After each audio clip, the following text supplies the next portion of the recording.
See, in the Benami Property Act, the basic rule is that a person cannot buy the property in the name of some other person. And this whole transaction is punishable for up to 7 years of rigorous imprisonment, along with fine also, which may extend to 25% of the market value of that property. But there is an exception to this rule that a husband can buy the property in the name of wife, and that is not illegal. And this exception I have covered in one of my previous videos also, which you can see also by clicking on the I button. But because of this exception, there is a big problem which has arisen in the society, that is, there are increasing chances of fraudulent activities while the sale and purchase of such properties. For example, if a husband has purchased the property in the name of wife, and in future there will be sale of that property, so who will be the seller, the husband or the wife? This is a big question. This is because, for example, you are purchasing that property and you have purchased from the husband, but the dispute will be that the property is in the name of wife and you have not purchased the property from the owner. Therefore, the owner in the document, that is the wife, will never vacate that property and will continue to possess. And at the same time, for example, you purchase that property from the wife instead. Still, because husband can buy the property in the name of wife, this is a valid exception of the Benami Properties Act, and the payment has also made by the husband.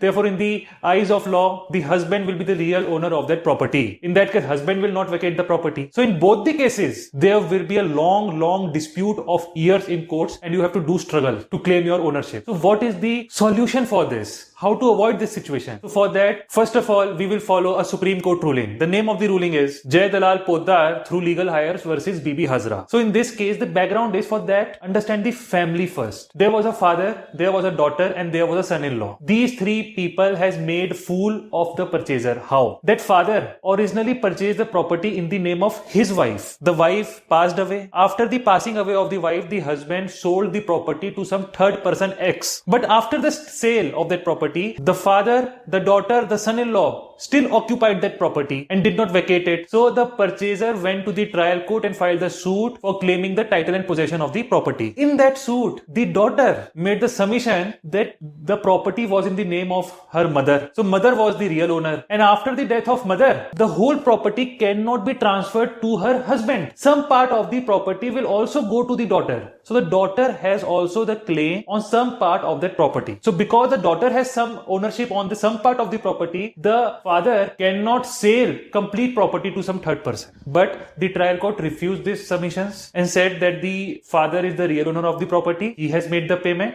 and the daughter has no right. But this case went in appeal to the High Court. High Court reversed the judgment of the lower court and said that the mother was the owner. Therefore, after the death, daughter has also the right in some part of the property. Therefore, even after the selling of the property, daughter can possess some part of that property. Finally, this case went to the Supreme Court. Supreme Court said that whether a property is Benami or not, and who is the owner of such property in such cases, is very difficult to ascertain. It is like going behind a big wheel. Wheel means घूंघट. एक घूंघट की तरह है और घूंघट के पीछे देखना बहुत मुश्किल है ऐसे केसेस में. सुप्रीम कोर्ट ने ऐसा कहा. Therefore, Supreme Court has laid down various factors to decide who is the real owner of that property. Supreme Court said that the source of payment, who has made the payment, is an important factor, but is not the only factor in deciding the real ownership of the property. With this, the court will also see the motive of the person. For example, if a person has purchased the property in the name of servant, in that case, what is the motive of the person who has purchased the name of servant? The motive is his own benefit. He wants to hide his wealth. He will enjoy the property. Servant will not be enjoying the property. The title deeds of the property will also be with the person who has made the payment. But when this relationship is of husband and wife, the motive is not the sole enjoyment. The motive is the common enjoyment of that property. So the court will see the relationship between the persons. The court will see the motive at the time of purchase. The court will see the conduct of parties after the purchase of property. How are they living in that property? So after considering all these factors, the court said that the motive of the husband was not the sole enjoyment of the property. It was the common enjoyment. They were the husband and wife. Therefore, the property cannot be said to be of husbands alone. It was the property of the wife. And because it was the property of the wife, after her death, some part of the property will also go to the daughter. And the sale cannot be done. The complete sale cannot be done. Now, you understand in reality what actually is happening here. For example, there is a flat of 3 rooms, balconies, washrooms, kitchen and a common living room. And if someone claims in your property a single bedroom, can you enjoy that property? The answer is no. The common passage will be the same. Kitchen will be used, the washroom will be used, the room will be used. You cannot enjoy it. And in practical sense, if I say, if in a property even the 10% of the land is claimed by someone else, you cannot enjoy it. And here what has happened? The husband has purchased the property in the name of wife and became the seller. So to create this whole dispute. And because of this, the whole dispute has been created, and it took years and years for the owner to claim the ownership. And after years also, he could not claim the complete ownership also on the property.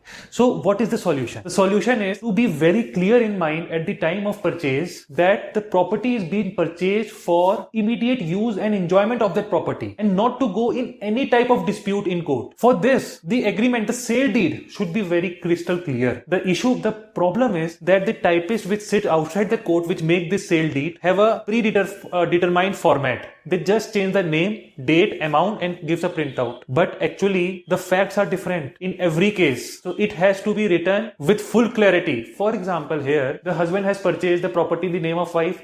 The seller will be the wife. But with that, there should be a no objection certificate also of the husband, that he has no objection in the sale. He is giving consent for the sale. He was the actual person who made the payment and purchased the property in the name of wife. And after the sale also, he will also enjoy the money consideration. And the sale deed should have the complete chain of titles, the history of the ownership, and that no objection certificate should form a part of the sale deed. And there should be witnesses also for that no objection certificate. The point I want to make is, the better the drafting, the lesser will be the chance of any struggle in the courts. So at the time of purchase, be vigilant, try to understand and have a good drafting of the sale deed with some good advocate. So with this, I will end this video. If you have any questions, do let me know in the comment box. And along with the questions, you can also suggest the topics on which you want the next video. So I will wait for your comments. We'll see you in the next video. Thank you very much.